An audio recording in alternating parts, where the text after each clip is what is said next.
The entire executive board of Logicorp Industries fell silent as CEO Robert Johnson declared them 3 months from bankruptcy, when suddenly, from the back of the room, a quiet voice offered a solution.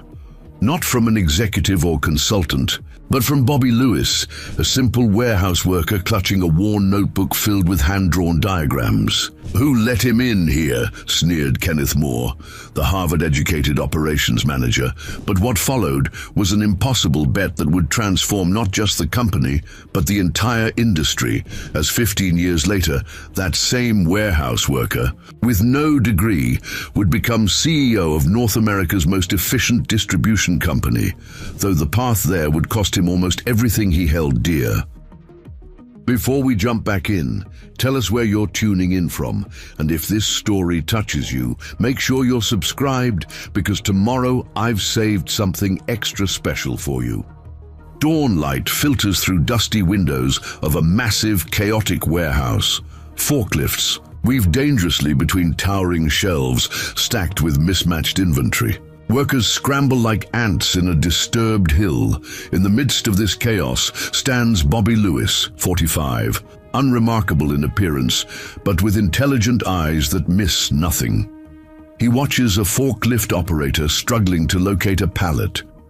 Hank Morgan, 60, a grizzled veteran with permanent frown lines, curses as he reverses his forklift. "Third time this week. System says it's in row K, but nothing's there." Bobby pulls a worn leather notebook from his back pocket, jots something down. His notes are meticulous, tiny diagrams, calculations, observations. That's the 14th. "Missing pallet this month," he mutters quietly. Reggie Turner, the floor supervisor, approaches with clipboard in hand, frustration etched on his face. "Lewis, the Anderson order is 3 days late. Moore's looking for someone to blame again." Bobby glances toward the office area visible through windows above the warehouse floor, where men in suits move like royalty surveying peasants. "System said we shipped it Tuesday." "System says a lot of things. Customer says otherwise." Bobby flips through his notebook, points to an entry. "I saw it leave on the Burlington truck. Driver signed here." Reggie studies the signature, his expression softening slightly. "I'll tell more." Not that he'll listen. Bobby watches Reggie trudge away. He turns back to his notebook, adding more observations in tiny, precise handwriting. The page reveals a complex system of symbols and shorthand only he understands. A dingy break room with flickering fluorescent lights. Workers in blue Logicorp uniforms eat from lunchboxes. Bobby sits alone, studying his notebook while eating a sandwich. Ernesto Vargas, 23, energetic and eager, sits across from Bobby. "Mr. Lewis, you fixing company again?" Bobby smiles slightly, closes his notebook. "Just keeping track of things." "My cousin works at Mitchum Foods. They got new barcode system, no more lost orders." Bobby's interest perks up. "Barcodes? They scan everything? Everything has sticker. They know where it is, who touched it when it moves." Bobby starts to respond when the door swings open. Kenneth Moore, 38, immaculately dressed in expensive suit, steps in. The room instantly falls silent. "Which one of you handled the Anderson order?" He looks around dismissively. No one speaks. Bobby slowly raises his hand. "I processed it on Tuesday, shipping dock 4.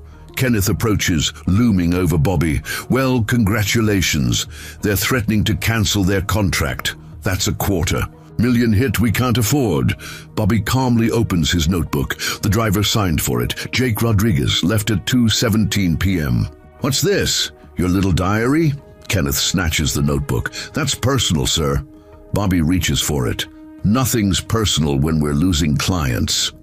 Kenneth holds it away. Kenneth continues scanning pages, his expression changing from confusion to disbelief. "What is this? Some kind of system?" "Just observations, things I notice." Kenneth tosses the notebook onto the table. "Save your doodling for kindergarten, Lewis. We need actual solutions, not warehouse fairy tales." Kenneth strides out. The room stays silent until the door closes. "Why do you let him talk to you like that?" Hank asks. "Because he signs my paycheck." And I need that paycheck, Bobby replies, retrieving his notebook. A modest home in a working class neighborhood. The kitchen is warm but worn. Mary Lewis, 43, still in nurse's scrubs, sets the table while Bobby helps their daughter, Ashley, 16, with homework at the kitchen table. I don't get why I need algebra anyway, Ashley says, frustrated. It's about seeing patterns, solving puzzles. Tommy Lewis, 14, bursts through the door in a baseball uniform, dropping his gear on the floor. Tommy, pick that up. How was practice? Coach says I might start on Saturday. Bobby gives Tommy a high five, genuine pride on his face. That's great, buddy. How was work? Mary asks Bobby. Bobby's smile fades slightly. Same as always. Mary notices his hesitation, gives him a questioning look. Moore blamed me for the Anderson mess. They're not going to... Mary's voice is concerned. No, it's fine. I showed him my records. Mary notices Bobby's notebook on the table. You're still keeping that? It's important. I'm tracking every error, every inefficiency. Bobby sounds defensive. Mary, they're losing millions on a broken system. Bobby, last time you suggested changes... Worry creeps into Mary's voice. I know, but it's worse now. The company's in trouble. Dad thinks he can fix everything, Ashley says without looking up. Not everything. Just things with patterns, Bobby replies. Mary exchanges a worried look with Bobby. They've been here before. Bobby moves through the warehouse the next day, clipboard in hand, taking inventory. Through the office windows, he notices an unusual flurry of activity. Executives in suits, including Robert Johnson himself, huddle around a conference table. Martha Stevens, 63, administrative assistant, passes by with files. Martha, what's happening? Upstairs. Emergency board meeting, she lowers her voice. Quarterly numbers are disastrous. Johnson's furious. Bobby watches the animated gestures through the glass, his mind working. Later at the warehouse loading dock, Bobby checks items against his clipboard when Reggie approaches, looking grim. Just heard they're considering layoffs. Big ones. Bobby looks up, alarmed. When? End of quarter if things don't improve. Moore's blaming it all on warehouse inefficiencies. Bobby's jaw tightens. It's not the workers, Reggie. It's the system. Tell that to Harvard up there. Bobby stares at his notebook, a decision forming. In his mind, a pristine executive floor, worlds away from the warehouse below. Bobby, clearly out of place in his work uniform, approaches the reception desk. Can I help you? The receptionist asks coldly. I need to see Mr. Johnson. Do you have an appointment? No, but it's important. About the inventory issues. Mr. Johnson only sees people with appointments. Perhaps you could speak with your supervisor. Before Bobby can respond, Claire Johnson, 35, elegant but with kind eyes, emerges from a nearby office. Margaret, do you have the quarterly? She notices Bobby and pauses. Hello? Can I help you? I work in Warehouse 7. I have an idea that could save the company millions. Bobby is straightforward. The receptionist rolls her eyes, but Claire studies Bobby with interest. Who is he trying to see? She asks the receptionist. Your father, Ms. Johnson. Claire considers for a moment. What's your name? Bobby Lewis, ma'am. And this idea? I've been tracking inventory problems for 3 years. Bobby pats his notebook. I've developed a system that could fix most of them. Claire seems intrigued. My father's in an important meeting right now. Bobby's shoulders slump. But I think you should present your idea, she continues. The receptionist looks shocked. Bobby straightens. Really? Follow me, Mr. Lewis. The meeting is exactly as we saw in the opening hook. Robert Johnson pounds the table in frustration as executives look on helplessly. Kenneth Moore is midway through a proposal when Claire enters with Bobby. Claire, we're in the middle of something, Johnson says irritably. I'm sorry to interrupt, Dad, but I think you should hear what Mr. Lewis has to say. All eyes turn to Bobby, standing awkwardly in his work uniform. Kenneth Moore's face darkens. You brought a warehouse worker into a board meeting? Kenneth sounds incredulous. I brought someone with a potential solution, Claire replies firmly. Well, speak up, Robert Johnson addresses Bobby. Bobby takes a deep breath, approaches the table. He opens his notebook, revealing pages of diagrams and notes. Sir, I've been tracking our inventory problems for 3 years. The system we use is fundamentally flawed. Items are misplaced, orders are delayed, and we're hemorrhaging money. This is ridiculous. The man doesn't even have a business degree, Kenneth interrupts. Let him finish more, Robert Johnson says sharply. Bobby continues, gaining confidence. Our current software assumes perfect conditions, but warehouses aren't perfect. Workers make mistakes, things get moved. But with a system that tracks real-time location, movement history, and accountability, Bobby turns pages in his notebook, showing increasingly complex diagrams. I've calculated we could reduce errors by 78% and save approximately $4.2 million annually. The room falls silent. Frederick Barnes, the CFO, leans forward. And what would implementation cost?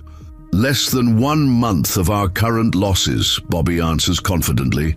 Kenneth Moore stands, face flushed. This is absurd. You're going to trust the company's future to a glorified box pusher? More, Johnson barks. Let me guess, you have a special system that magically fixes everything, despite having no education, no experience, and no understanding of modern inventory management. Kenneth's tone is scathing as he addresses Bobby. Bobby doesn't back down. I have 17 years of watching your system fail, sir. The room goes silent. Kenneth's face reddens. 17 years in the same position. That speaks volumes, he scoffs. It does. It means I know every inch of those warehouses. Every process, every failure point. Kenneth steps closer, menacing. You know what I think? I think you're trying to save your job before the layoffs. Robert Johnson raises an eyebrow. Layoffs? We haven't announced any layoffs. Hypothetically speaking, sir. Kenneth recovers. Kenneth turns back to Bobby. Fine, you're so confident, prove it. Give me access to implement my system. I'll show you the results. Better yet, let's make a bet. 90 days to implement your system. If it works as you claim, I'll personally recommend you for management. Kenneth's smile is calculating. Bobby's eyes narrow, sensing the trap. And if it doesn't? You resign, voluntarily. No unemployment, no severance. Kenneth's voice is cold, murmurs around the table. It's a brutal wager. Claire looks alarmed. That's not fair. Life isn't fair, Ms. Johnson. Business certainly isn't. If Mr. Lewis truly believes in his system, he should be willing to bet on it. All eyes turn to Bobby. He knows what's at stake. His family's livelihood, their health insurance, their mortgage. 90 days, but I need access, resources, a small team, Bobby says steadily. Of course, anything else? A corner office, perhaps? Kenneth mocks. Enough more, Robert Johnson intervenes. Mr. Lewis, do you understand what you're agreeing to? Bobby looks around the room, at the skeptical executives, at Kenneth's smug face, at Claire's concerned expression. Yes, sir, I do. Then you have 90 days. Claire will be your liaison with the board. Kenneth's smile falters slightly. This meeting is adjourned. Mr. Lewis, I suggest you get started immediately. Johnson addresses the room. As executives file out, Kenneth approaches Bobby. 90 days, Lewis. Then you're gone, he says quietly, threateningly. Bobby watches him leave, then looks down at his notebook. The magnitude of what he's just done starts to sink in. Telling and preparing this story took us a lot of time. So if you are enjoying it, subscribe to our channel. It means a lot to us. Now, back to the story. Bobby stands alone in the empty boardroom, the weight of his decision hanging heavy on his shoulders. He traces his finger over the diagrams in his notebook, wondering if he's just made the biggest mistake of his life or its defining moment. Claire Johnson returns, closing the door behind her. My father asked me to help you get set up, she says, her expression a mixture of admiration and concern. That was either incredibly brave or completely reckless. Bobby closes his notebook carefully. Maybe both. You do realize what Kenneth is doing? He's setting you up to fail. I've been underestimated my whole life, Ms. Johnson. Sometimes it's an advantage. Claire studies him thoughtfully. Let's get you what you need. Office space? Computer access? I need a team first. 3. Warehouse workers who know the system inside out and access to shipping records for the past year. Claire's eyebrows rise. Those records are usually for management only. Can't fix what I can't see. I'll make it happen. What else? Bobby hesitates. I'd like a meeting with whoever designed the current inventory software. That would be Raymond Chen in IT. He won't be happy about this. No one will be. I'm threatening everyone's comfortable way of doing things. The halls outside echo with voices. Claire glances at the door. We should get you out of here before Kenneth stages a corporate coup. Meet me tomorrow, 8 a.m. I'll have everything arranged. Bobby nods, tucks his notebook away. As he reaches the door, Claire calls after him. Mr. Lewis, why are you doing this? Why risk everything? Bobby pauses. Because systems can be fixed, but only if someone cares enough to try. The Lewis kitchen is a study in controlled chaos as Mary rushes to prepare dinner while sorting through mail. Bills are stacked neatly. On one corner of the table, their edges visible through the thin envelopes. Mary checks her watch, worried. Bobby's never this late. Ashley sets plates around the bills. Maybe they finally fired him. Ashley, Mary scolds. What? He hates that place. They treat him like he's stupid. The front door opens and Bobby enters, his face unreadable. Mary immediately senses something. What happened? I had a meeting with Robert Johnson himself. Mary freezes, dish towel in hand. The owner? Why? Bobby sits heavily, running a hand through his hair. I showed them my system, the inventory tracking method I've been working on. Tommy enters, catching the tension in the air. Dad, everything okay? It will be. Bobby manages a smile. How was school? Fine. Tommy glances between his parents. Did you get fired or something? No, actually. I got an opportunity. Mary's expression shifts from worry to suspicion. What kind of opportunity? Bobby takes a deep breath. They're giving me 90 days to implement my system. If it works, I could move into management. Ashley looks up, surprised. Seriously, like an office and everything? Maybe. Bobby's voice lacks conviction. Mary knows him too well. And if it doesn't work? A long silence fills the room. I'd have to leave. Voluntarily. What does that mean? Tommy asks. It means no severance, no unemployment benefits. Mary's voice is quiet but tense. It means we'd have no income. Ashley's eyes widen. Dad, you didn't agree to that, did you? Bobby looks at his family's concerned faces. I had to. It was the only way they'd let me try. Mary sets down the food and sits across from him. Bobby, we have mortgage payments. Ashley's college applications are next year. My hospital hours were just cut back. I know all that. Then why risk everything on this? Bobby reaches for his notebook. Because it will work. The system is solid.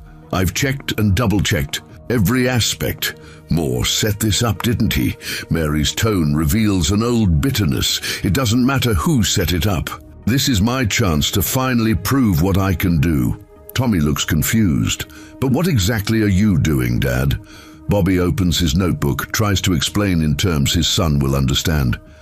I'm creating a tracking system for everything in the warehouse. Where it is, where it's supposed to be, who moved it last. Like a video game inventory, Tommy asks. Bobby smiles, surprised by the apt comparison. Exactly, but for thousands of items with real money at stake. Mary rubs her temples. 90 days isn't much time. It's enough. I've been designing this for years, and if Kenneth sabotages you, you know he will. Bobby's jaw tightens. Then I'll work around him. Ashley, who has been quiet, suddenly speaks up. Dad's right. Everyone turns to her, surprised. He's been talking about this system forever. If it doesn't work, we'll figure something out. We always do. Bobby reaches across the table and squeezes her hand, grateful for the unexpected support. 3 months, Mary sighs, her practical nature already planning for contingencies. We should start cutting expenses, just in case. It won't come to that, Bobby insists, but as their eyes meet across the table, both know the stakes have never been higher. The small conference room allocated to Bobby is barely more than a closet tucked away in the farthest corner of the executive floor. The message is clear. He's being tolerated, not welcomed. Bobby has covered one wall with hand-drawn flowcharts, inventory diagrams, and process maps. At a small table sit his chosen team: Hank Morgan, the veteran forklift operator; Ernesto Vargas, the energetic young worker; and Martha Stevens, the administrative assistant with decades of company knowledge. This is it? This is our war room? Hank surveys the cramped space with disgust. Be grateful we got anything at all, Martha replies. Arranging stacks of reports, Bobby stands before his diagrams. We need to understand why the current system is failing before we can fix it. It fails because it's garbage, Hank grumbles, designed by people who've never set foot in a warehouse. Bobby nods. Exactly. The software assumes perfect conditions, but warehouses are messy, chaotic. People make decisions on the fly, and no one records changes, Ernesto adds. Forklift breaks down. We move pallets. System never knows. Bobby draws a circle around a section of his diagram. That's our starting point. Real-time tracking of actual movements, not just what's supposed to happen. Martha leafs through a ledger. We'll need to completely rethink how items are coded and entered, and we'll need the cooperation of every warehouse worker, Bobby adds. Hank snorts. Good luck with that. Half those guys can barely be bothered to clock in correctly. Then we'll make it simple. Foolproof. The door opens and Raymond Chen from IT enters, his expression a mixture of annoyance and curiosity. Claire Johnson follows. Behind him, Mr. Chen, thank you for coming. Bobby extends his hand. Raymond ignores it, surveying the room with undisguised skepticism. Ms. Johnson says you want to access the inventory database? I need to understand how it's structured. It's a proprietary system designed by Logitech consultants at considerable expense. Raymond's voice is clipped. It doesn't need fixing. The quarterly numbers suggest otherwise, Claire interjects quietly. Raymond frowns. Hardware issues and user error account for 90% of our problems. And the other 10%? Bobby asks. Irrelevant statistical anomalies. Bobby points to his diagrams. Those anomalies cost us the Anderson contract. They've cost us millions. Raymond studies the flowcharts with reluctant interest. Your background is in systems architecture. My background is 17 years watching your software fail in real-world conditions. Tension fills the tiny room. Hank and Ernesto exchange glances, sensing a standoff. Claire steps forward. Mr. Chen, my father has authorized Mr. Lewis to attempt improvements to our inventory management. Your cooperation isn't optional. Raymond's expression sours.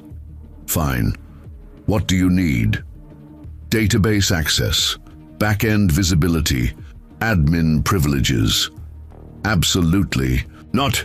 That would violate every security protocol. Then supervised access, you watching my every move. Raymond considers this compromise. I have actual work to do, Mr. Lewis. I can't babysit a warehouse project.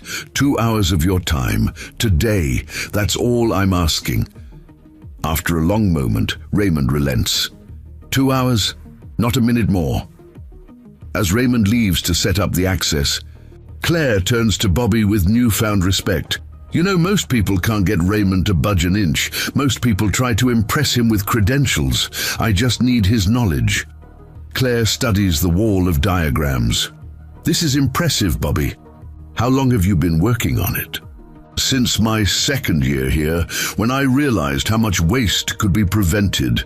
And Kenneth, did he ever see any of this before yesterday? Bobby's expression darkens. I tried. 3 years ago, I showed him an early version. He said, warehouse. Workers should stick to lifting boxes, not designing systems. Blair's jaw tightens. That sounds like Kenneth. The thing is, he wasn't wrong about one thing. I don't have the education. There are gaps in what I know. So how will you overcome that? Bobby glances at his team. By surrounding myself with people who know what I don't. After Claire leaves, Hank approaches Bobby.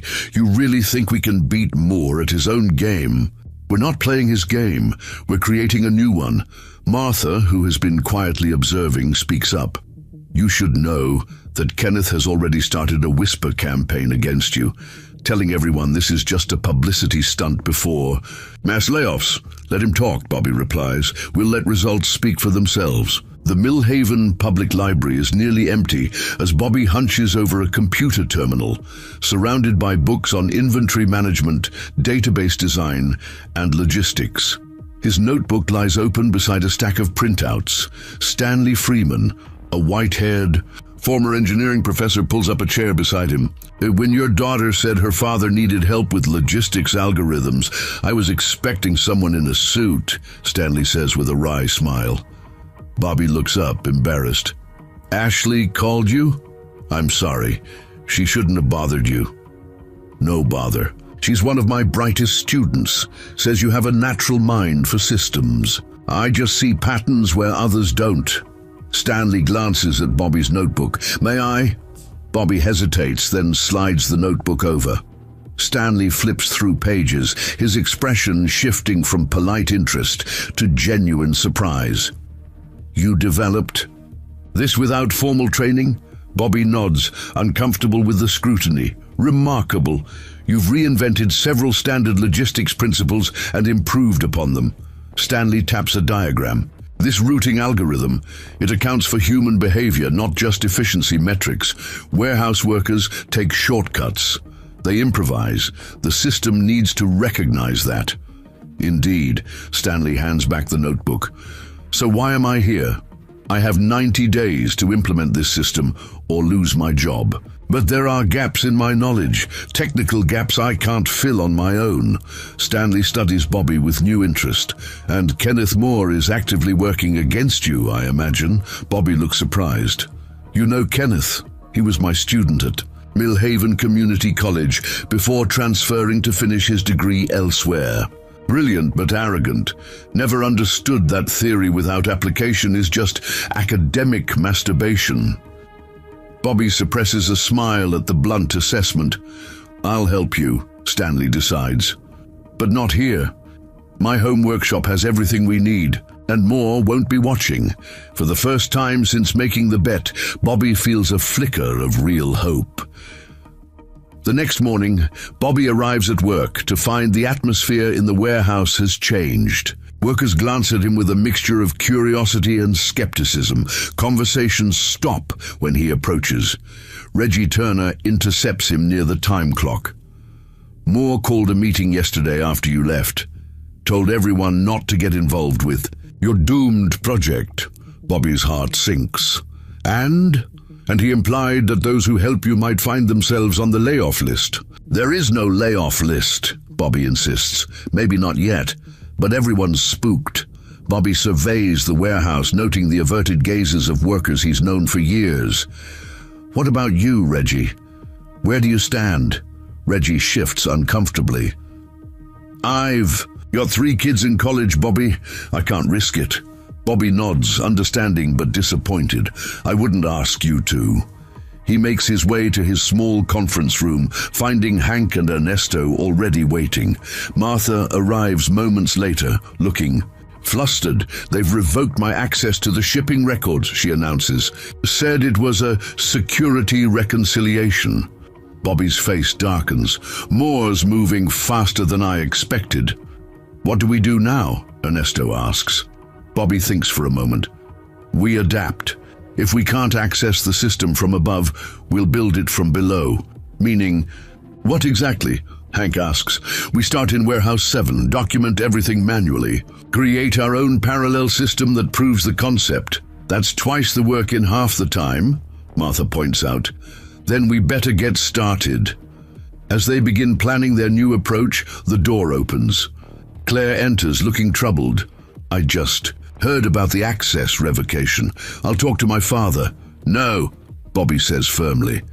If we run to him every time Moore throws up a roadblock, it validates Kenneth's claim that I can't handle this. Claire considers this, then nods. What's your plan? We start small, prove the concept in one warehouse, then expand.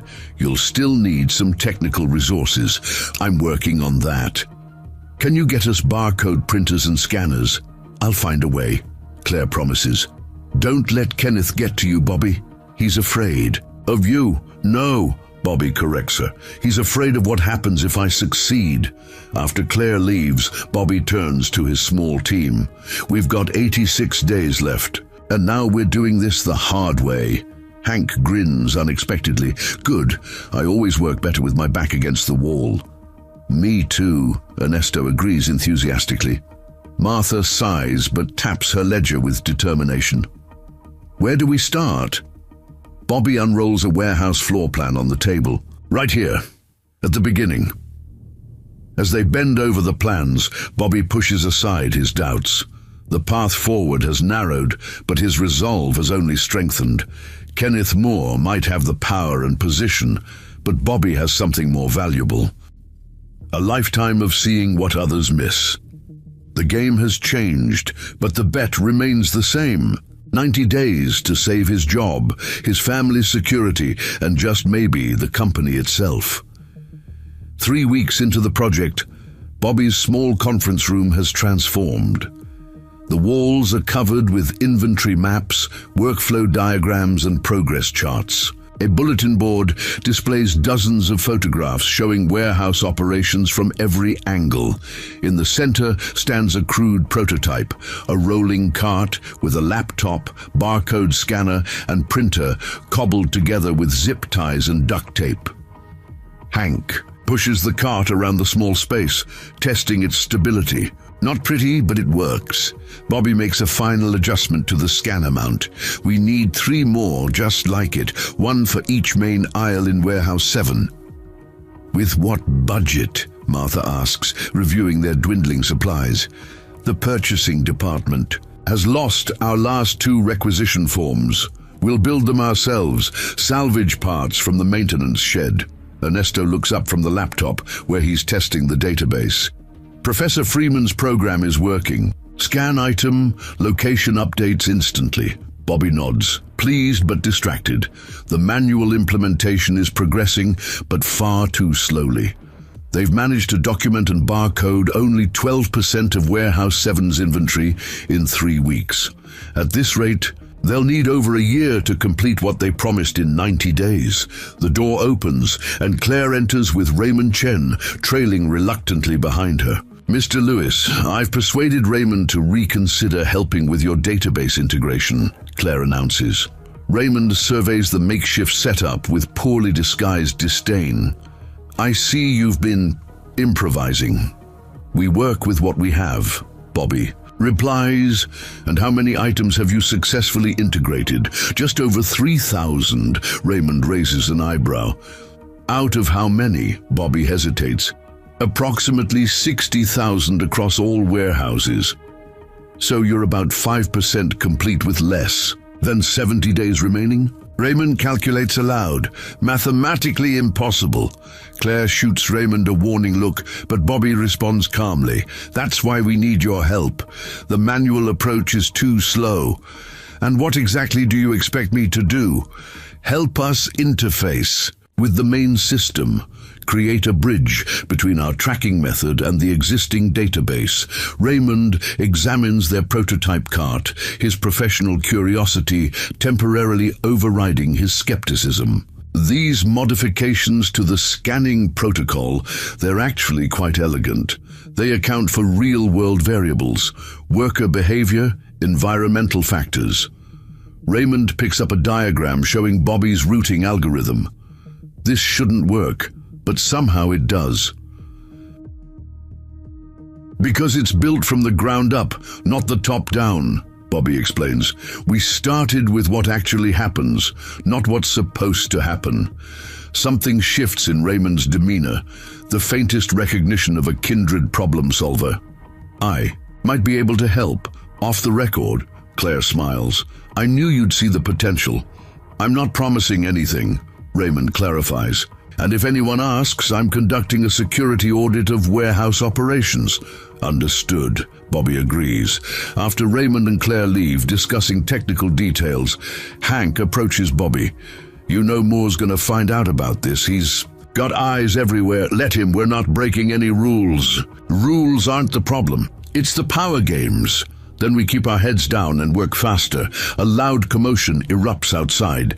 They rush into the hallway to find Ernesto surrounded by security guards, his prototype scanner confiscated. What's happening?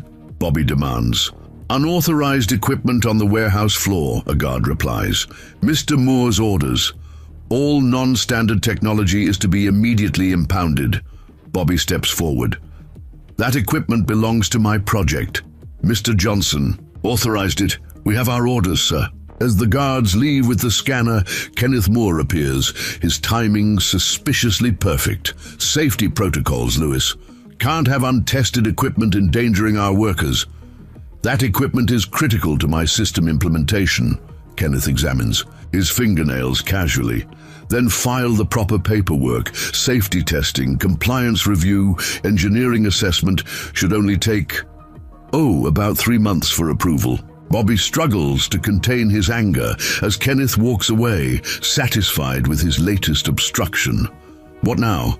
Ernesto asks, dejected. Bobby watches Kenneth's retreating figure. We adapt. Again. Stanley Freeman's basement workshop is a tinkerer's. In paradise, workbenches line the walls, covered with electronic components, tools, and half-finished projects. Computer monitors display code and schematics. Bobby, Stanley, and Raymond huddle around a central table, deep in technical discussion. Moore's equipment ban is a significant setback, Raymond admits. Without scanners, the system loses its efficiency advantage. Can we create something that doesn't qualify as unauthorized equipment? Bobby asks. Stanley strokes his beard thoughtfully. What constitutes equipment under company policy? Raymond brings up the LogiCorp employee handbook on his laptop. Any electronic or mechanical device not explicitly approved for warehouse operations. So we need something non-electronic that accomplishes the same goal, Bobby muses. Stanley snaps his fingers. What about a visual system, color-coded cards with standard locations pre-printed? Bobby considers this. Like a Kanban system in manufacturing? Precisely. Each item gets a visual identifier, no scanning required, but we lose the digital tracking, Raymond points out. Not necessarily, Bobby sketches quickly in his notebook. What if the cards had encoded information? Not electronic, but visually encoded. QR codes? Raymond suggests. Even simpler, color zones, number sequences. Workers place cards in holders at each location. At day's end, we photograph the boards and input the changes manually. Stanley nods appreciatively. Analog meets digital. Moore can't object to index cards. It's primitive, Raymond frowns. We'd need a night shift for data entry. I'll do it myself if I have to, Bobby insists. The workshop door opens and Ashley enters with a tray of coffee mugs. Mom says you've been down here for 6 hours straight. Stanley accepts a mug gratefully. Your father is quite persistent. Ashley glances at the schematics. What's all this? We're redesigning our approach, Bobby explains. Kenneth's blocking. Our electronic implementation. Ashley studies the diagrams with unexpected interest. So you need a way to track stuff without computers on the floor. Essentially, yes. Ashley pulls out her phone. What about this? Cell phones are definitely unauthorized equipment. Raymond sighs. Not the phone, the app. Ashley opens a social media application. See how it uses those little icons to show your friends' locations. We made something like this for a school. In project, the three men exchange glances. A visual mapping system, Stanley murmurs. With symbolic representation of inventory status, Raymond continues. Bobby stares at his daughter with newfound appreciation. Ashley, that's brilliant. She shrugs, but can't hide her smile. Just seemed obvious. The simplest solutions often... Stanley agrees. We've been overcomplicating this. They work through the night, refining the visual system. By morning, they have a prototype that bypasses Kenneth's equipment ban while preserving the core functionality of Bobby's original concept. As dawn breaks, Mary finds them still working. She brings breakfast trays, concerned but supportive. You can't keep this pace forever, she warns Bobby quietly. You're running yourself into the ground, just until we get past Moore's latest roadblock. Mary touches his face gently, noting the dark circles under his eyes. This is exactly what he wants, to wear you down. I know, but we're making progress. At what cost? She glances at Ashley, who has fallen asleep on the workshop couch. She stayed up all night to help you. She believes in you that much. Bobby looks at his daughter with a mixture of pride and concern. I won't let her down, or you. I know you won't. Mary kisses his cheek. Just remember why you're doing this. It's not just to beat Kenneth Moore. The modified system rolls out in Warehouse 7 the following Monday. Instead of electronic scanners, workers use color-coded cards placed in transparent holders at each inventory location. The system is immediately intuitive. Even workers skeptical of Bobby's project quickly grasp its simplicity. By week's end, inventory accuracy in Warehouse 7 has improved by 22%. Missing items are located within minutes rather than hours. Shipping. Errors drop noticeably. Bobby and his team work late into the night, manually transferring the visual data into their digital system. It's tedious, exhausting work, but the results are undeniable. Their proof of concept is working. Word spreads to other warehouses. Workers from buildings 3 and 5 come to observe the new method. The atmosphere shifts. What began as Bobby's isolated project starts to gain momentum among the rank and file. Kenneth Moore notices the change. He stalks through Warehouse 7, watching workers confidently using the card system, exchanging satisfied nods as items are located precisely where the cards indicate they should be. He corners Reggie Turner near the shipping dock. What's going on here? Since when does everyone follow Lewis's little arts and crafts project? It works, Reggie says simply. We're finding stuff faster, shipping on time. It's a glorified filing system, child's play. Maybe, but our error rate's down 30% since Tuesday. Kenneth's face darkens. Don't be fooled by short-term improvements. This isn't sustainable. Seems pretty sustainable to me. Cards don't even need batteries. As Reggie walks away, Kenneth pulls out his phone, his expression calculating. Bobby sits in his tiny conference room, reviewing the week's data with Claire. The walls now display impressive improvement charts alongside the original diagrams. These numbers are remarkable, Claire says, especially given the constraints you're working under. Imagine what we could do with proper resources. I'm trying to convince my father to visit, see for himself. Bobby nods, encouraged. The visual system is just phase 1. Once we prove the concept across all warehouses, we can integrate the electronic component. And more? He's been surprisingly quiet this week. That worries me, Claire admits. Kenneth doesn't give up. He regroups. What can he do? The system works. The numbers prove it. The door bursts open and Hank rushes in, face flushed with anger. They're shutting down Warehouse 7 for emergency safety inspection. Effective immediately. Bobby stands alarmed. What? Who authorized that? Safety committee. They claim there's been a report of unauthorized modifications to established workflow procedures, creating potential hazards. The cards? They're calling index cards a safety hazard? Claire's face falls. Kenneth is on the safety committee. How long is the shutdown? Bobby asks. Minimum 2 weeks. Plus another week for remediation procedures. Bobby sinks back into his chair, the implications clear. 3 weeks lost from their already tight timeline. He can't do this, Claire insists. I'll speak to my father. No, Bobby says firmly. That's exactly what Moore wants, to make this a political battle I can't win. Then what's your plan? Hank demands. Without Warehouse 7, we've lost our test environment. Bobby is silent for a long moment, then turns to Claire. You said Moore doesn't give up, he regroups. Maybe we need to do the same. Meaning? We take our system outside LogiCorp. Claire looks confused. To competitors? To suppliers and customers. If we can demonstrate improved efficiency throughout the supply chain, not just in our warehouses. That's genius, Hank interjects. Moore controls what happens inside LogiCorp, but he can't stop other companies from adopting your methods. It's risky, Claire cautions. Technically, any system you develop belongs to LogiCorp. I'm not selling anything, just implementing. The same visual organization with our partners. Who would agree to this? Bobby thinks for a moment. Rosa Flores, Sunrise Distributors. They handle most of our small parcel shipping. The woman who always brings tamales at Christmas, Hank asks. Her company has been fighting LogiCorp's disorganization for years.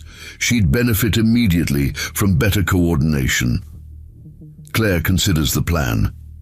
It's bold, and if it works, Moore can shut down our warehouse, but he can't shut down our partners. When his safety inspection is over, we'll have proof of concept from multiple external sources.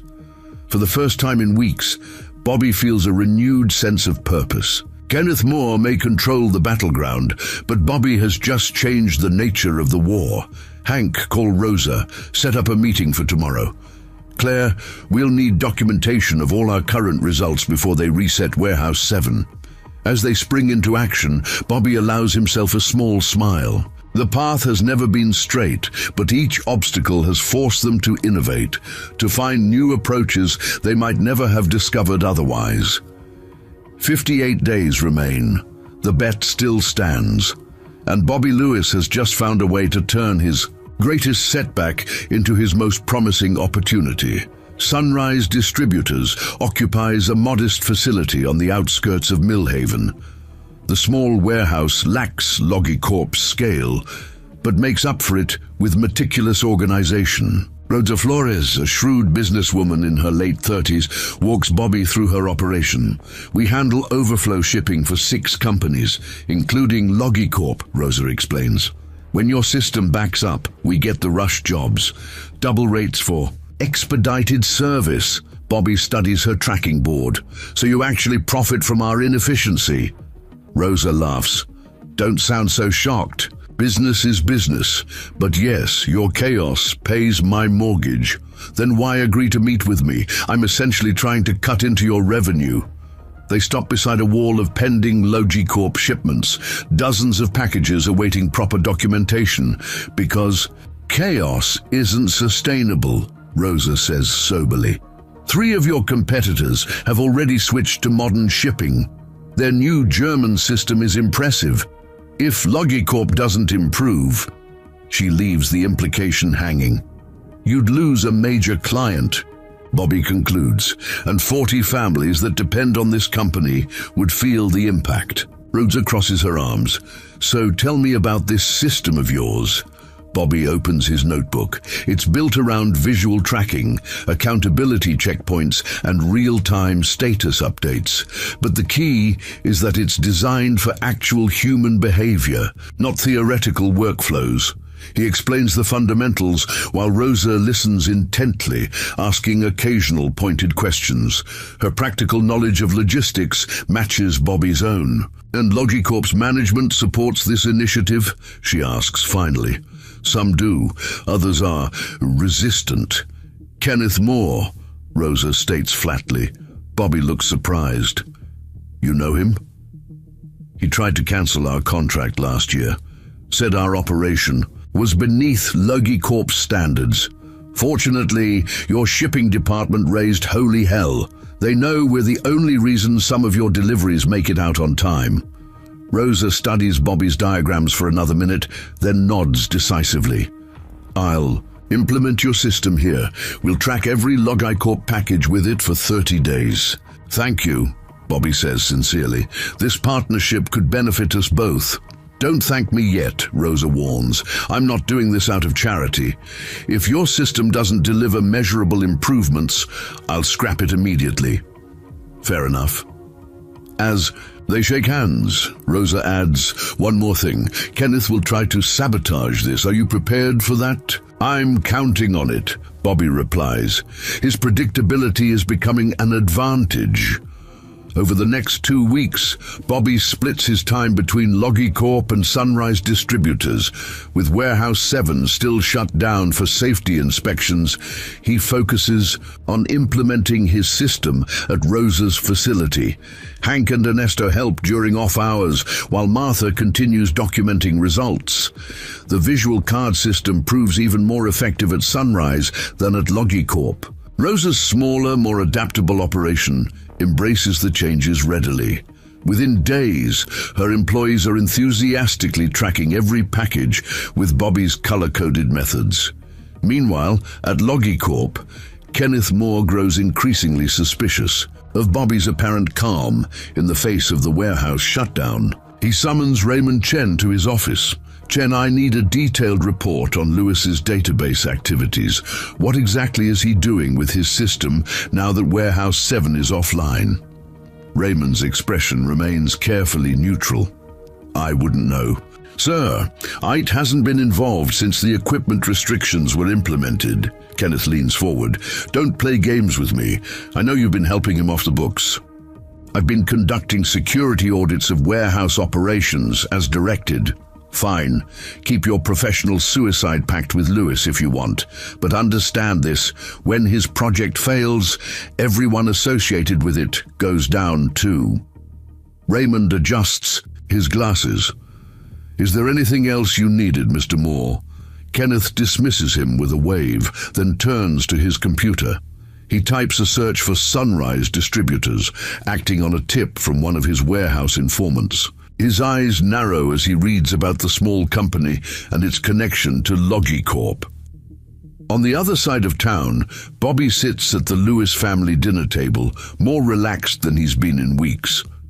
Tommy tells an animated story about his baseball. Team's recent victory while Mary serves a modest meal. Coach says I might make starting pitcher if I keep practicing. Tommy finishes proudly.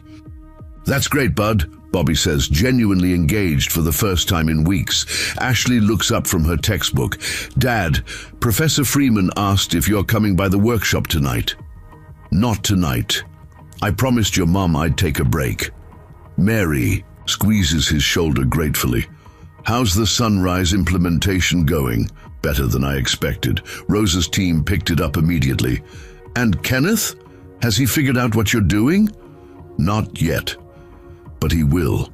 The doorbell rings unexpectedly. Mary rises to answer it, returning moments later with Claire Johnson. "I'm sorry to interrupt your dinner," Claire says, looking troubled, "but this couldn't wait." Bobby stands immediately. "What's happened?" "Kenneth discovered your work with Sunrise. He's claiming you've stolen company intellectual property and shared it with a vendor." The room falls silent. Even Tommy understands the severity of the accusation.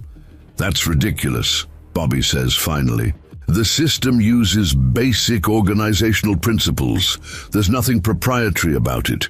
He's called an emergency executive meeting for tomorrow morning. He's demanding your immediate termination for corporate espionage." Mary pales. "Can he do that?" void the 90-day agreement? He's trying, Claire confirms. My father is reserving judgment until he hears all sides. Bobby absorbs this latest attack, his mind already calculating responses. I'll need to present our results from Sunrise, show the benefits to Logicorp. Absolutely. And I've brought these. Claire places a folder on the table. Preliminary reports from the Anderson account. They're thrilled with the improvements in their order processing since Sunrise implemented your system. They've withdrawn their cancellation notice. Bobby flips through the documents, hope rising. This helps significantly. There's more, Claire continues. 2 other distributors have noticed the changes at Sunrise and contacted us about implementing similar improvements. Word is spreading, Bobby realizes. Kenneth may control internal operations, but he doesn't control our business relationships. Claire's expression turns serious. The meeting's at 8. Be prepared for anything. After Claire leaves, Mary sits beside Bobby, taking his hand. What are you thinking? That Kenneth just made his first major tactical error. He's bringing this into the open, where results matter more than politics. Unless he's got something else planned, Ashley points out. Bobby nods, knowing his daughter's concern is valid. That's why I need to prepare tonight. I'll help, Ashley offers. We all will, Mary adds, surprising Bobby. She smiles at his expression. What? You think I didn't learn anything from 17 years of hearing about inventory systems? For the first time, Bobby sees his family not just as people he's trying to provide for, but as allies in his professional battle. The realization strengthens his resolve. The Logicorp executive boardroom pulses with tension the next morning. The full board has assembled, along with key department heads. Kenneth Moore stands at the front, presenting his case with practiced corporate outrage. This constitutes a clear violation of company policy and a breach of confidentiality, Kenneth concludes, displaying photographs of Bobby's system implemented at Sunrise distributors. Mr. Lewis has shared proprietary Logicorp methodologies with an external vendor without authorization. Robert Johnson listens impassively from the head of the table. Mr. Lewis, what do you have to say to these allegations? Bobby approaches calmly, acutely aware of being the only person in the room, not wearing a suit. What Mr. Moore calls proprietary methodologies are basic organizational principles that I developed on my own time. There's nothing in my system that could be considered Logicorp intellectual property. The system was developed while you were employed here, Frederick Barnes interjects. That makes it company property. The original concept, yes. But the specific implementation at Sunrise was created after Warehouse 7 was shut down, preventing me from continuing my authorized work, Kenneth scoffs. So you admit to working on external projects during company time? I admit to finding a way to fulfill my agreement with Logicorp, despite deliberate obstruction. Bobby locks eyes with Kenneth, and the results speak for themselves. Bobby distributes folders containing performance metrics from Sunrise distributors. Since implementing the visual tracking system, Sunrise has reduced Logicorp shipping errors by 64%. Processing time has decreased by 47%. And most importantly, the Anderson account, which was on the verge of cancellation, has renewed their contract with additional volume commitments. Murmurs spread around the table as executives review the impressive numbers. Kenneth dismisses the reports with a wave. Cherry-picked statistics from a friendly vendor, meaningless. Then perhaps you'll find these more compelling. Bobby presents additional reports. These are from Burlington Transport and Westside Fulfillment, 2 companies that implemented my system after seeing it at Sunrise. Neither has any prior relationship with me. Both report similar improvements in handling Logicorp inventory. Robert Johnson studies the reports with growing interest. These numbers are significant. They're also misleading, Kenneth counters. Small-scale implementations under ideal conditions. Fair point, Bobby concedes, which is why I propose reopening Warehouse 7 immediately to resume internal testing. Impossible, Kenneth declares. The safety review is ongoing. Claire speaks up from her seat. According to safety committee records, the inspection was completed 10 days ago with no violations found. Kenneth falters momentarily. There are additional compliance issues being addressed. Such as, Robert Johnson asks, technical details that wouldn't be appropriate to discuss here. Bobby seizes the opening. Mr. Johnson, I believe the safety inspection was never about safety. It was about preventing me from proving that my system works. That's absurd, Kenneth sputters. Is it? Then why has Warehouse 7 remained closed despite passing inspection? Why were my equipment requests denied? Why was my database access revoked? Robert Johnson turns to Kenneth. I'd like answers to those questions as well, Moore. Before Kenneth can respond, the boardroom door opens. Rosa Flores enters, carrying additional documentation. Though clearly uncomfortable in the executive setting, she walks with determination. Ms. Flores, Claire greets her. Thank you for coming on such short notice. Who authorized this interruption? Kenneth demands. I did, Robert Johnson states, firmly. Ms. Flores, please join us. Rosa approaches the table. I'm here to confirm that Bobby Lewis's inventory system has revolutionized our operation. We've increased throughput by 53% while reducing errors to near zero. The system is elegant, intuitive, and extraordinarily effective. And did Mr. Lewis offer this system to you free of charge? Robert asks. Completely free. He was clear that his goal was improving Logicorp's operations, not personal gain. Frederick Barnes leans forward. And yet you implemented it immediately, despite the fact it might reduce your expedited shipping revenue from Logicorp. Rosa nods. Because I recognize innovation when I see it. Bobby's system doesn't just fix Logicorp's problems. It creates new efficiencies throughout the supply chain. Everyone benefits. Robert Johnson considers this information, then turns to Bobby. 45 days remain in our agreement. What do you need to complete your implementation? Kenneth interjects. Sir, you can't seriously be continuing this charade. After a clear violation of... I asked Mr. Lewis a question more. Bobby straightens. I need Warehouse 7 reopened immediately, full access to the inventory database, and authority to implement the system across all warehouses by day 75, allowing 15 days for performance verification.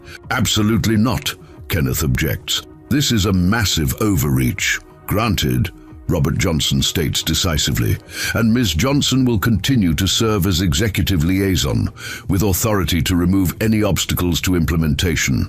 Kenneth's face flushes with barely controlled rage. One more thing, Robert continues. Mr. Moore, you will cooperate fully with this project. Any further obstruction will be considered insubordination. As the meeting adjourns, executives cluster around Bobby and Rosa, asking questions about the system. Kenneth stands isolated, watching his carefully constructed opposition crumble. Claire approaches Bobby with a satisfied smile. Congratulations, you've overcome his biggest attack. It's not over, Bobby cautions. Kenneth has too much pride to give up now. He'll find another angle. But you've gained significant support. Even Frederick Barnes seems impressed. Support is good. Results are better. We still have a system to implement and 45 days to do it. As Bobby leaves the boardroom, he passes Kenneth in the hallway. The operations manager's eyes burn with humiliation and anger. Enjoy your moment, Lewis. This isn't over. You're right about that, Bobby replies evenly. But it's not about you and me anymore. It's about what's best for Logicorp. Kenneth's laugh is cold. How noble. The working class hero. But we both know what happens to heroes in the real world. Bobby watches him stalk away, knowing Kenneth's threat is far from empty. The battle has shifted in Bobby's favor, but the war continues. And the next attack will come from an unexpected direction. Warehouse 7 hums with renewed energy. The shutdown has been lifted, and Bobby's system now covers the entire facility. Color-coded cards fill tracking boards, while workers move with newfound efficiency. Bobby stands with Reggie Turner, watching the transformation with satisfaction. Never seen it run this smooth, Reggie admits. Even the skeptics are coming around. The system works because it was designed for the actual people using it, Bobby explains. Not for some ideal theoretical worker who never makes mistakes. Seems like common sense. Common sense isn't always common in management, Reggie chuckles. Speaking of which, Moore's been suspiciously quiet. He's regrouping. Again, you really think he'll try something else after that boardroom smackdown? Bobby nods grimly. Kenneth's entire identity is built on being the Harvard-educated executive. I've threatened that identity by succeeding where he predicted failure. Well, you've got more allies now. Nearly everyone in the warehouse is on board. Bobby surveys the workers efficiently processing orders. That's what matters most. People taking ownership of the system, making it their own. Raymond Chen approaches, tablet in hand, looking unusually worried. We need to talk, he says quietly, privately. In Bobby's small conference room, Raymond pulls up financial projections on his tablet. The system implementation is ahead of schedule, Raymond begins. Warehouses 3 and 5 are already showing improved metrics. The programming for the electronic tracking component is nearly complete. That's all good news, Bobby says, sensing a but coming. It is. The problem is here. Raymond displays a budget spreadsheet. Kenneth has assigned cost allocations for your project that are creative. Bobby studies the figures, his expression darkening. He's charging the entire warehouse operating budget to my project. That's absurd. It gets worse. He's also allocated administrative overhead at 4 times the standard rate. He's setting me up to fail on cost, not effectiveness, Bobby realizes. Even if the system works perfectly, he'll claim it's too expensive to justify. Raymond nods. Precisely. On paper, he's making your project look like a massive financial drain. Can we challenge these allocations? Not without exposing my unauthorized access to financial systems. Bobby paces the small room. When will these numbers be presented to the board? The quarterly financial review. 3 weeks from now. Bobby calculates quickly. That's 5 days before my 90-day deadline. Kenneth's timing is impeccable, Raymond acknowledges. He lets you succeed operationally, then kills the project financially. We need to prove the system's financial benefits outweigh even these inflated costs. How? He's fabricated millions in expenses. Bobby stares at the warehouse floor through the window. By showing real savings that are even bigger, not just in error reduction, but in tangible financial terms. In 3 weeks, that's nearly impossible. Then we better get started. Stanley Freeman's workshop has evolved into an unofficial command center. Wall charts track implementation progress across multiple warehouses. Bobby, Stanley, Raymond, and Claire review recent developments while Ashley works on a laptop in the corner. Kenneth's financial maneuver is clever, Stanley admits. He's letting you win the battle while setting you up to lose the war. We need to document every penny saved, Bobby insists. Every efficiency gained, every error prevented. That's still not enough, Claire argues. Even with impressive savings, the inflated cost allocations will make the project appear unprofitable. Then we need something bigger, Bobby says. A fundamental change in how Logicorp operates that creates undeniable value. Ashley speaks up unexpectedly. What about inventory carrying costs? The adults turn to her, surprised. We're studying it in economics, she explains. The cost of holding excess inventory, storage, insurance, depreciation, opportunity cost of capital. Stanley snaps his fingers. She's right. Logicorp's carrying costs must be enormous, given the inefficiencies. But how does your system reduce Inventory? Claire asks Bobby. It doesn't yet, Bobby admits, but it could. Right now we're tracking what we have more effectively, but with better data. You could optimize ordering patterns, Raymond finishes the thought. Reduce safety, stock levels while maintaining service rates. Reduce inventory by even 15%, and the financial impact would be in the millions, Claire calculates. Bobby turns to his daughter with newfound respect. Ashley, how much do you know about inventory optimization? Just the basics from class. But I'm a quick study. Good, because we're going to need your help. For the next week, Bobby's team works around the clock on inventory optimization. Based on the more accurate tracking data from his system, they identify millions in excess inventory, safety stock that exists solely because the old system couldn't reliably locate items. Raymond creates a simulation showing how Bobby's system allows for just-in-time ordering with smaller buffer stocks. The projected savings are staggering, far exceeding even Kenneth's inflated cost allocations. Mary looks on with concern as Bobby and Ashley work late night after night at the kitchen table, surrounded by reports and calculations. You need rest, she warns Bobby. Both of you do. Just a few more days, Bobby promises. We're close to a breakthrough.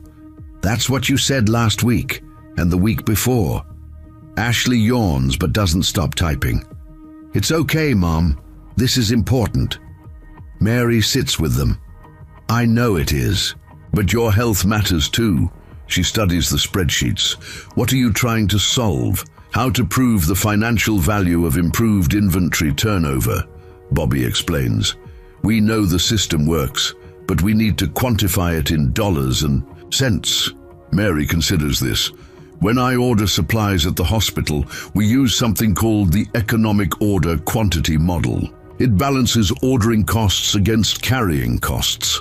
Bobby and Ashley exchange surprised looks. What? Mary asks. You think nurses don't understand inventory? We manage critical supplies every day. Bobby kisses her cheek. You're brilliant. That's exactly what we need. With Mary's unexpected contribution, the team refines their financial model. By reducing safety stock and optimizing order quantities, Bobby's system could potentially save Logicorp over $12 million annually, a figure that dwarfs even Kenneth's manipulated cost allocations. The day of the quarterly financial review arrives. Executives gather in the boardroom where Kenneth Moore presents the company's financial performance with confident authority. Charts display improved operational metrics alongside concerning cost trends. Which brings us to special projects.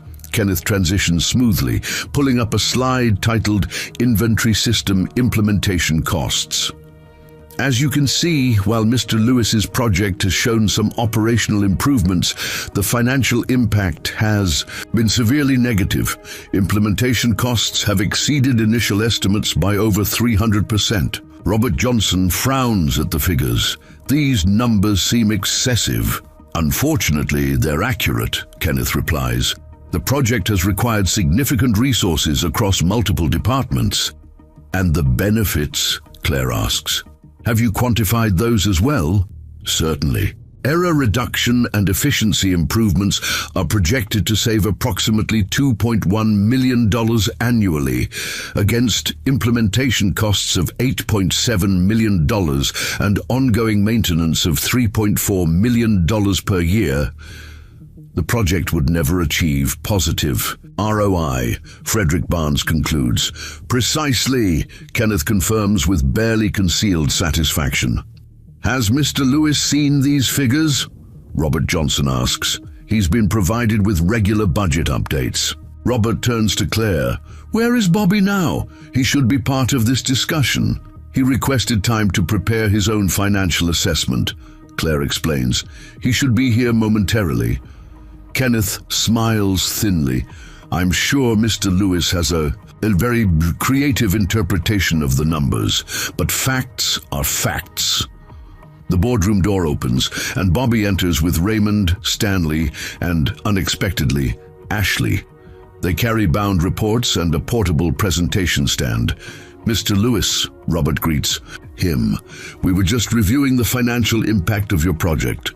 "Yes, Mr. Moore's creative accounting has painted quite a picture," Bobby replies calmly. Kenneth stiffens. "There's nothing creative about it. These are the actual costs allocated to your project." Allocated being the key word, Bobby places his report on the table. But even accepting these inflated figures, the financial case for the system is overwhelming when properly analyzed. Ashley distributes copies of their report to each executive while Stanley sets up their presentation. Materials. "What is this?" Kenneth asks, flipping through the detailed document. "A complete financial analysis of the inventory system's impact," Bobby explains. "Not just on operational metrics, but on Logicorp's balance sheet and cash flow." Robert Johnson raises an eyebrow at Ashley's presence. "And you are?" "Ashley Lewis, sir. I helped with the economic analysis. My daughter has been instrumental in identifying financial benefits we hadn't initially considered," Bobby explains. Kenneth scoffs. "You brought your teenage daughter to a board meeting? This is beyond unprofessional." "Actually," Stanley interjects, "Ashley's insights into inventory carrying costs were crucial to our analysis. Sometimes fresh perspectives reveal what experts miss." Bobby begins his presentation, walking the executives through their findings. He explains how the improved inventory tracking enables significant reductions in safety stock, optimized order, quantities, and accelerated inventory turnover. The bottom line, Bobby concludes, is that even with Mr. Moore's inflated implementation costs, the system delivers a positive ROI within 8.4 months and saves Logicorp over $12 million annually. Thereafter, the executives review the detailed projections with growing interest. "These inventory reductions," Frederick Barnes questions, "they don't impact service levels." "On the contrary," Bobby responds, "because we know exactly where everything is, we can maintain higher service levels with less inventory." Raymond steps forward. "We've already implemented these principles in Warehouse 7 as a test case.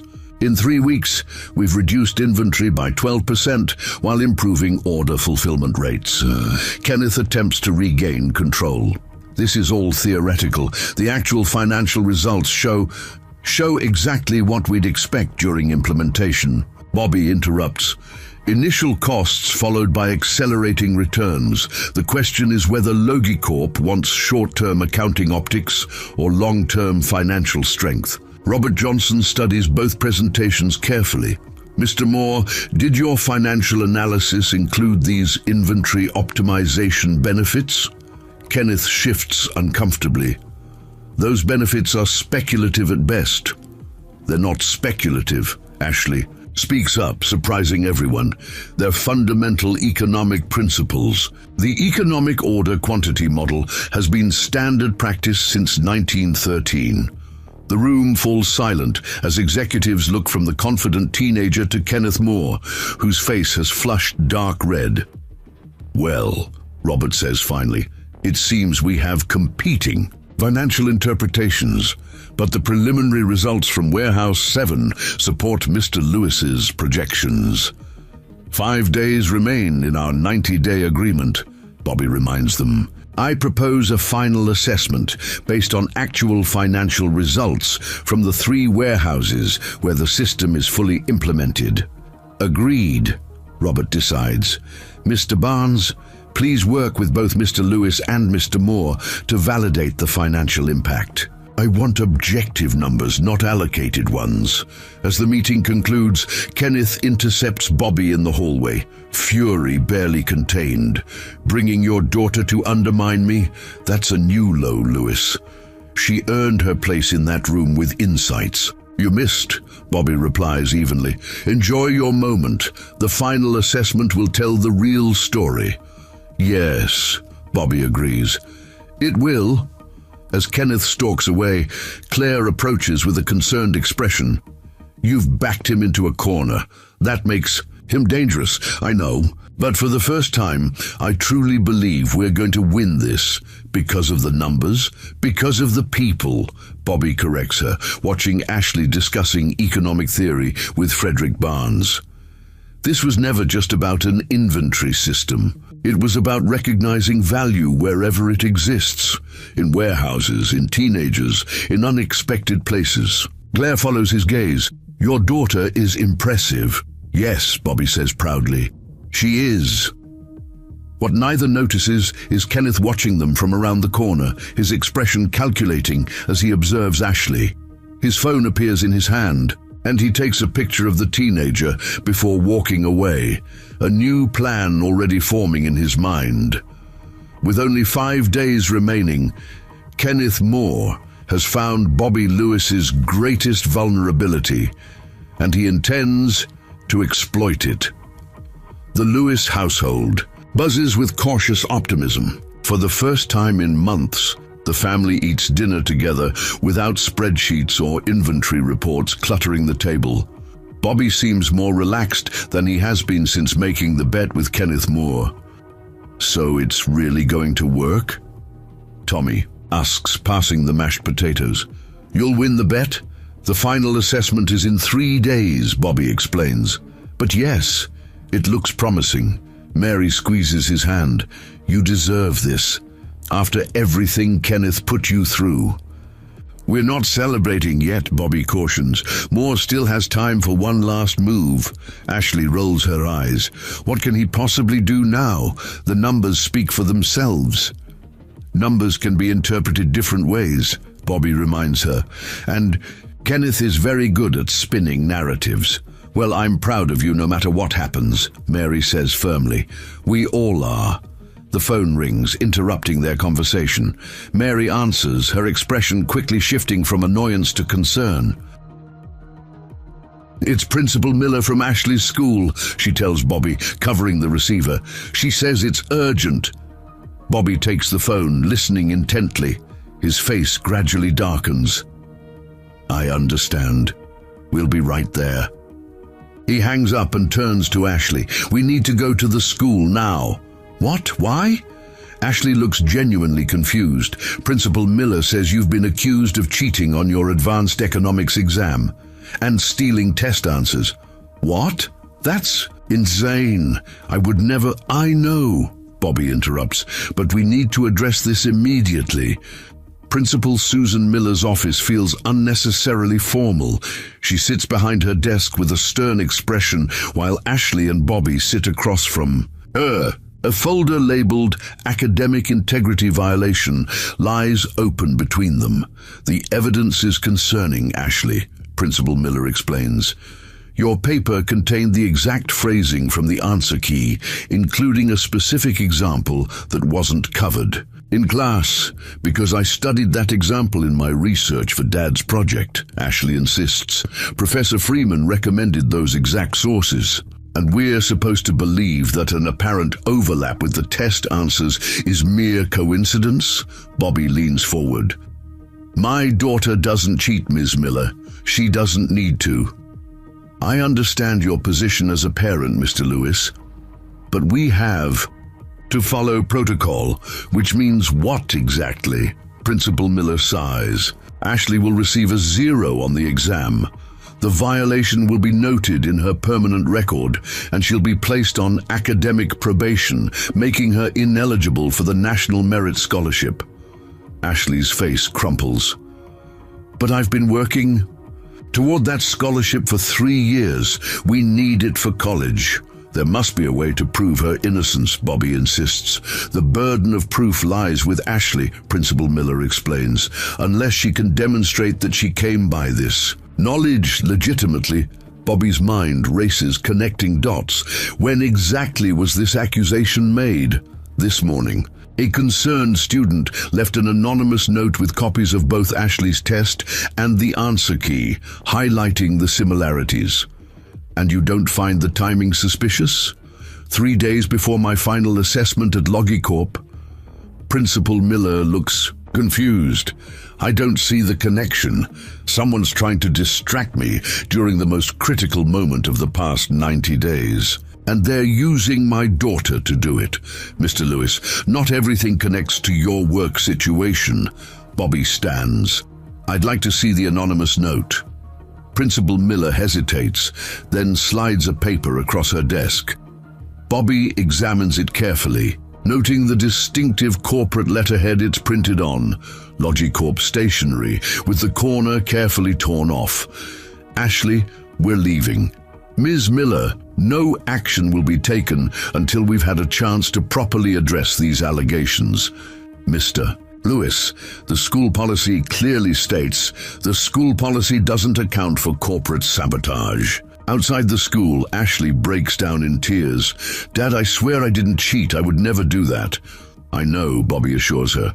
This has Kenneth Moore written all over it. But how would he even know about my economics test? He saw you at the board meeting. He knows you're my weak spot. Bobby helps her into the car. We need to prove your innocence and fast. Bobby drives directly to Stanley Freeman's house, where he finds the professor in his workshop. Kenneth is targeting Ashley now, Bobby explains after recounting the school meeting. He's accusing her of cheating on an economics exam. Stanley removes his glasses. Academic sabotage. That's a new low, even for Moore. We need to prove she studied those concepts legitimately through her work on our project. That shouldn't be difficult. We have documentation of every source we used. Ashley sits heavily on a workshop stool. Even if we prove that, how do we explain the exact phrasing matching the answer key? Something clicks in Bobby's mind. We don't have to. We just need to find out who created the answer key.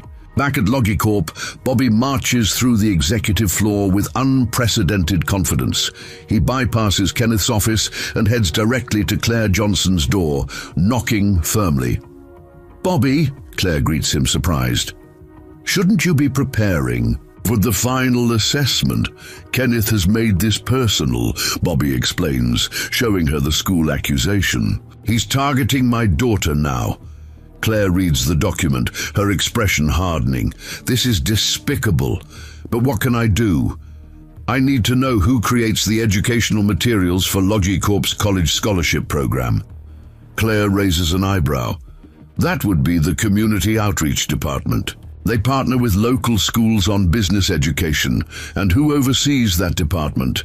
Technically, Kenneth, it falls under operations. Bobby nods grimly. I need access to their educational materials, specifically any economics test banks they've created. You think the school's test came from Logicorp materials? I think Kenneth ensured that it did, and that Ashley's legitimate research would match it. An hour later, Bobby has his proof. The advanced economics test given at Ashley's school contains passages identical to Logicorp's scholarship program materials revised just 2 weeks earlier under Kenneth's direct supervision. Armed with this evidence, Bobby confronts Principal Miller again, this time with Stanley Freeman and Claire Johnson accompanying him. The test itself was compromised, Bobby explains, laying out the documentation. These materials show that Logicorp's community outreach program provided the test bank to the school, and that the specific questions were modified recently by someone with a vested interest in seeing Ashley fail. Principal Miller reviews the evidence with growing concern. This is highly irregular, Mr. Lewis. What's irregular is using a teenage girl as collateral damage in a corporate power struggle, Claire interjects.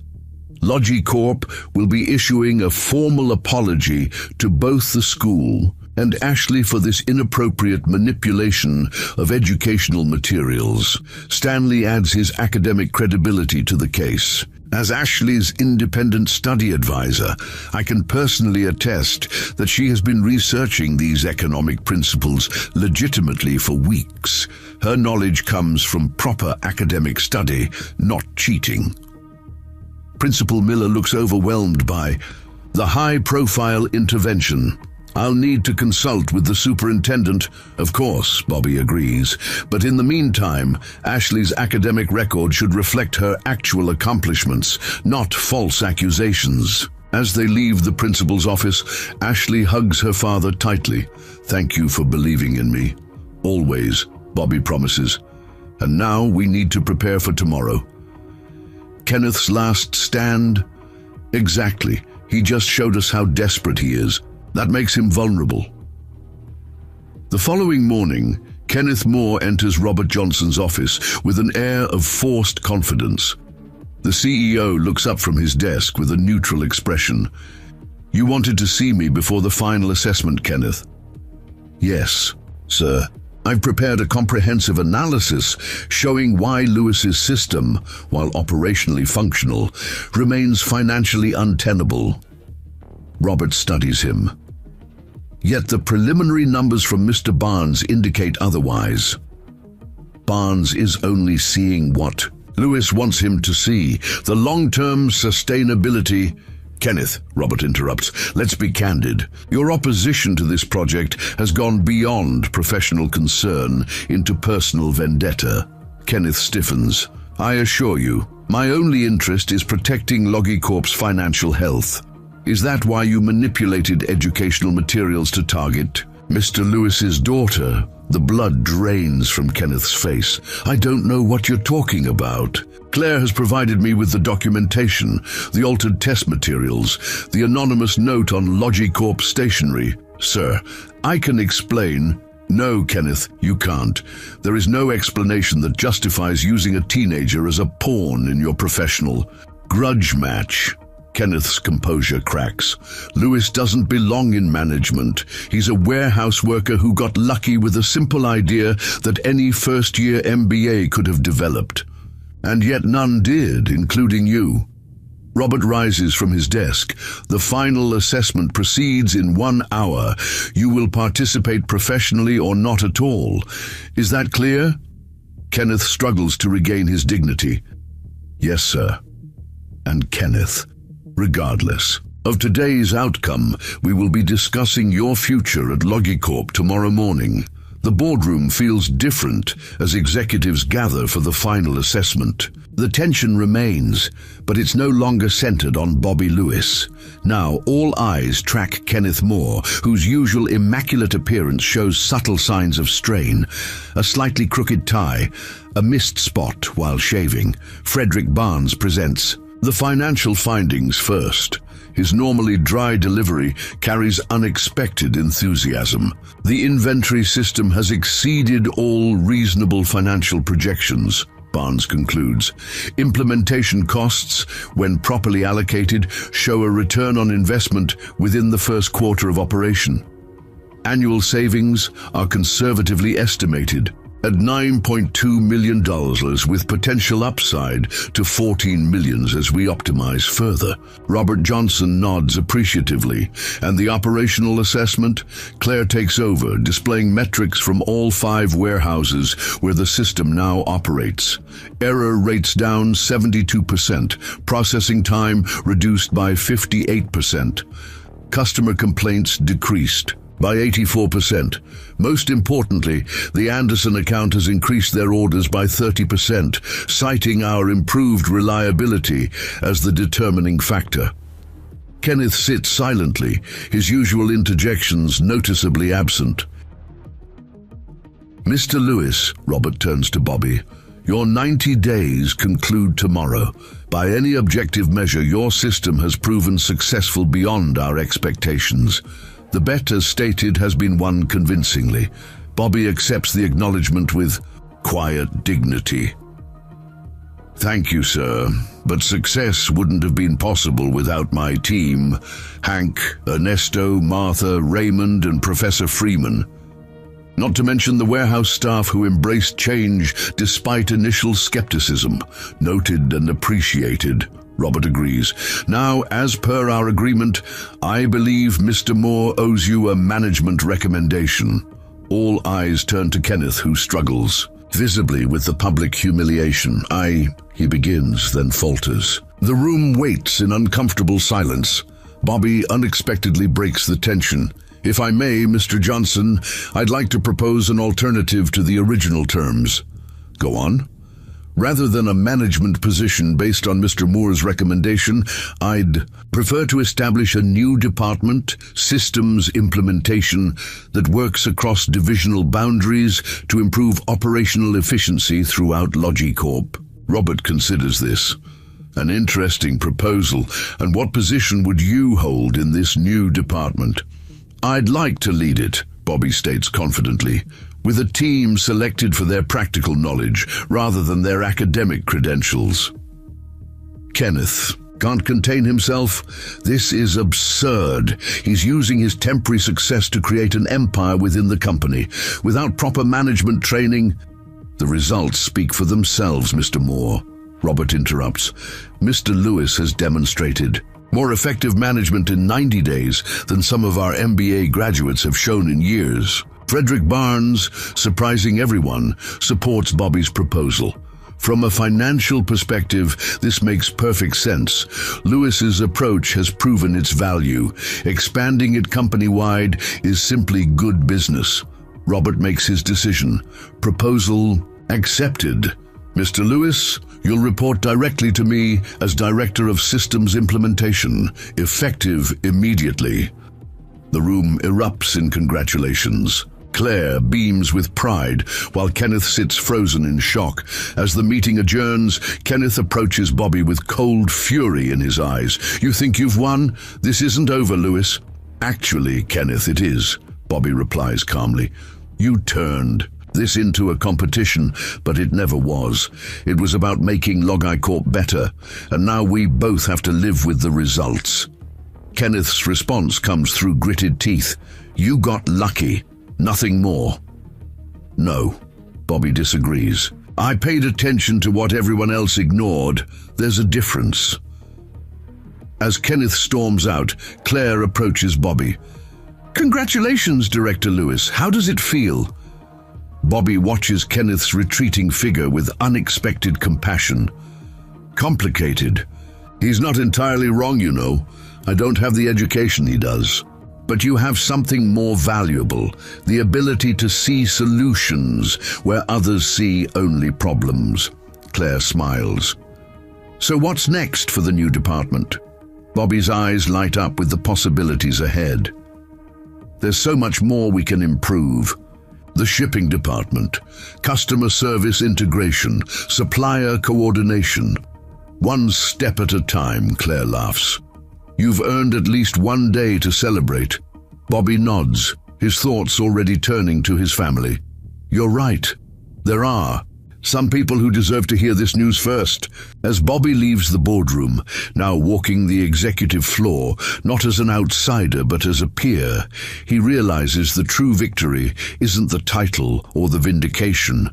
It's proving that value can be found in unexpected places, in warehouse wisdom, in teenage insights, in systems that respect human reality rather than theoretical ideals. Tomorrow will bring new challenges, but tonight is for celebration, not just of a bet won, but of boundaries broken and possibilities revealed. 5 years later, the Logicorp corporate headquarters has transformed. The once rigid division between executive floors and operational spaces has given way to an integrated environment where management and frontline workers collaborate daily. At the center of this transformation stands Bobby Lewis, now Executive Vice President of Operational Systems. Bobby walks through the main floor, greeting employees by name. Gone is the awkwardness of his early days in management. He moves with quiet confidence, stopping occasionally to ask questions or offer suggestions. His notebook, now leather-bound with the Logicorp logo, remains his constant companion. Claire Johnson meets him at the conference room door.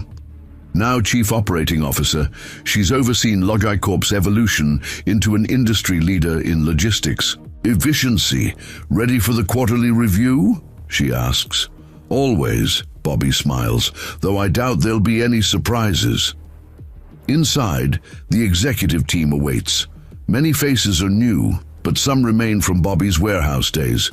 Reggie Turner now directs Warehouse operations. Raymond Chen heads IT innovation. Even Hank Morgan, though semi-retired, serves as a senior consultant. Robert Johnson, his hair now fully silver, calls the meeting to order. "Before we begin, I have an announcement," Robert says. "After 47 years with Logicorp, I've decided it's time to step down as CEO. Murmurs spread around the table. Though not entirely unexpected, the timing catches everyone off guard. "The board and I have been discussing succession planning for some time," Robert continues. "We've evaluated internal and external candidates against our core values and strategic needs." Bobby listens attentively, wondering who among the executives will be named. Frederick Barnes has the financial expertise. Claire has been groomed for leadership for years. Logicorp's greatest strength has always been recognizing talent wherever it exists, Robert says, sometimes in unexpected places. His eyes meet Bobby's, which is why, effective next quarter, Bobby Lewis will assume the role of Chief Executive Officer. The room falls silent, then erupts in applause. Bobby sits stunned as congratulations pour in from around the table. "I'm honored," Bobby finally manages, "and surprised." "You shouldn't be," Robert replies. "You've transformed not just our systems, but our entire corporate culture. The board's decision was unanimous." Later, as executives file out, Robert pulls Bobby aside. "Any regrets about that bet you made with Kenneth Moore all those years ago?" Bobby considers the question. "None about the bet, some about how it ended for him." "He made his choices," Robert reminds him, "and you made yours. Have you heard anything about what he's doing now? Last I heard, consulting for mid-sized companies, modest success." Robert studies Bobby. "You're not still concerned about him, are you?" "No," Bobby says truthfully, "just reflecting on the journey." Bobby's new office, soon to be the CEO's office, offers a panoramic view of Millhaven. He stands at the window, taking in the city. That has been his home for all his life. A knock at the door interrupts his thoughts. Ashley enters, now a poised young woman in her early 20s, recently graduated from business school. "Congratulations, Dad," she says, giving him a hug. "Mom just called me with the news." "Thanks," Bobby says, still processing the day's events. "Never imagined this when I was moving boxes in Warehouse 7. "I did," Ashley grins. "Well, maybe not CEO specifically, but I knew you'd end up running things eventually." "Speaking of running things," Bobby transitions, "have you considered my offer?" After graduating with honors, Ashley had received multiple job offers from prestigious firms. Bobby had countered with a position in Logicorp's Systems Implementation Department, the division he'd founded years earlier. "Actually, that's why I'm here," Ashley replies. "I've decided to accept." Bobby tries to hide his pleasure. "You're sure? The starting salary at Goldman is probably double what we can offer." "It's not about the money. It's about building something meaningful." Ashley moves to the window beside him. "Besides, I have a few ideas about modernizing the inventory system you designed." Bobby raises an eyebrow. "Oh? Don't look so surprised. It's been 5 years. Technology's evolved." Bobby laughs. "And the student becomes the teacher, I learned. And from the best," Ashley says sincerely. "So when do I start?" "How about we discuss it over dinner? Your mum and Tommy are waiting at Russo's to celebrate." As they walk through the executive floor, Bobby can't help noticing how much has changed. The formerly sterile, intimidating space now buzzes with collaborative energy. People from all levels of the company move freely, sharing ideas without regard for title or status. "You know what impresses me most," Ashley observes. "It's not that. You climbed to the top. It's that you brought so many others with you." Bobby nods, acknowledging the many familiar faces from his warehouse days now in leadership positions throughout the company. "Everyone has value. Sometimes they just need someone to recognize it. The Russo family restaurant hasn't changed much in 5 years. Eddie Russo still greets customers personally, his booming voice carrying across the dining room. Mary and Tommy have already secured their usual corner table. "Here comes the big boss," Tommy calls out as they approach. Now in college on a baseball scholarship, he's grown into a confident young man. Mary rises to embrace Bobby. "I'm so proud of you," she whispers. The family settles in, Eddie bringing their usual orders without being asked. For a while, they enjoy the simple pleasure of being together, the conversation flowing easily between professional achievements and personal updates. "So," Mary eventually asks, "how does it feel, knowing you'll be running the company you started at as a warehouse worker?" Bobby considers the question. Surreal, but right somehow. "You earned it," Tommy insists, "every step of the way." "Not alone," Bobby corrects him. "I had help from all of you, from people who believed in the system when nobody else did." Ashley raises her glass to recognizing value in unexpected places. They toast, the simple family moment more meaningful to Bobby than any corporate accolade. Later that evening, Bobby visits Stanley Freeman. Though now in his late 70s, the professor remains sharp as ever, his workshop still a hub of innovation. They sit on his porch, watching the sunset over Millhaven. "CEO," Stanley muses, "quite a journey from that first night you came here with your notebook full of warehouse diagrams. A journey I couldn't have made without your help," Bobby acknowledges. "Nonsense, you had the vision. I just helped with some technical details. You believed in me when most people saw just another warehouse worker." Stanley chuckles. "I recognized a kindred spirit, someone who understands that true systems thinking isn't about technology or theory, it's about people." They sit in comfortable silence for a moment. "Have you thought about what comes next?" Stanley finally asks. "After you take the helm? Expansion, initially. The European market is untapped for our integrated approach. And beyond that," Bobby smiles, "something I've been considering for years, a scholarship program for employees without formal education, college funding, mentorship, real opportunities for advancement." "Breaking the cycle," Stanley nods approvingly. "Creating more paths, like the one I stumbled onto." "There was nothing stumbled about it," Stanley corrects him. "You saw a problem others ignored. You developed a solution others couldn't imagine. And when obstacles appeared, you adapted instead of surrendering." That sounds suspiciously like a compliment, Professor. "Simple observation. The qualities that made you an excellent warehouse worker are the same ones that will make you an exceptional CEO. Attention to detail, practical problem-solving, respect for frontline perspectives. As darkness falls over Millhaven, Bobby reflects on the journey that brought him here, from that first confrontation with Kenneth Moore to tomorrow's new challenges. The path had never been straight or easy, but each obstacle had shaped both him and his vision for what Logicorp could become. The following morning, Bobby arrives early at Logicorp. The building is quiet, most employees not yet arrived. He bypasses the executive elevator and heads instead to the warehouse level, Warehouse 7, where everything began. The space has evolved with his system, now a model of efficient organization. But the essential character remains: the rhythmic movement of inventory, the coordination of human effort, the conversion of chaos into order. Hank Morgan finds him there, unsurprised. "Figured you'd come down here today," the older man says. "Just remembering where it all started," Bobby explains. "With a bet you weren't supposed to win. With an observation nobody else thought mattered," Bobby corrects him. They walk the warehouse floor together, the younger workers nodding respectfully as they pass. "You know what I'm proudest of?" Hank says suddenly. "Not the system, impressive as it is, but how you've changed what it means to work here. People aren't just anonymous bodies moving boxes anymore." "They never were," Bobby responds.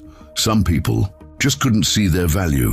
A young worker approaches hesitantly, clipboard in hand. "Mr. Lewis, I have an idea for improving the return processing workflow. Would you have a minute to look at it?" Bobby takes the clipboard, studies the diagram. Carefully, the solution is elegantly simple, addressing a minor inefficiency most would overlook. "This is excellent work," Bobby tells her. "Who's your supervisor?" "Marcus Williams, sir. I'll make sure he sees this. What's your name?" "Sophia, sir. Sophia Morales. I'm Rosa's daughter." Bobby smiles at the connection.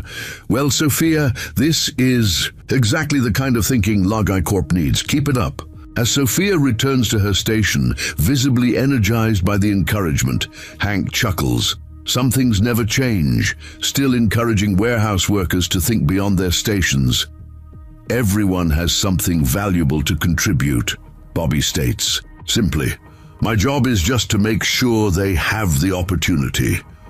Bobby heads upstairs to his office, where the day's meetings await. As he passes through the various departments, he greets employees from all levels of the company, many who've been part of his journey from the beginning.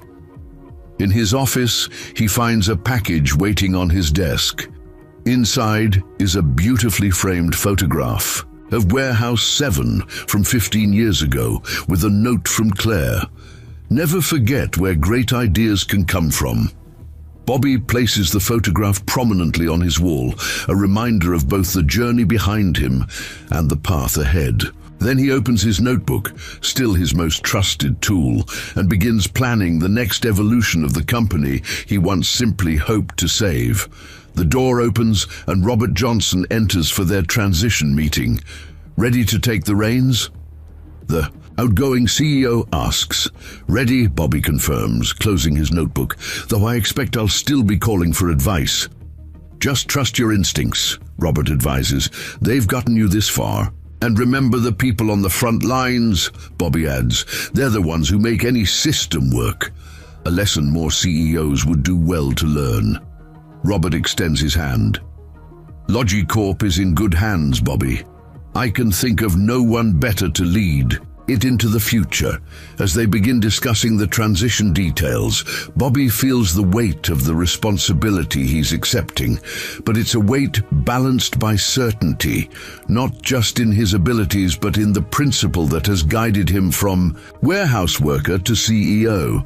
Recognize value wherever it exists, nurture it wherever you find it, and never underestimate what people can achieve when given the chance to excel. The journey that began with a desperate bet has transformed not just a company, but an entire philosophy of management. And for Bobby Lewis, former warehouse worker and future CEO, it's a journey that's really just beginning, the end. Up next, 2 more incredible stories are waiting for you right on your screen. If you enjoyed this one, you won't want to miss this. Just click to watch, and don't forget to subscribe. It would mean a lot.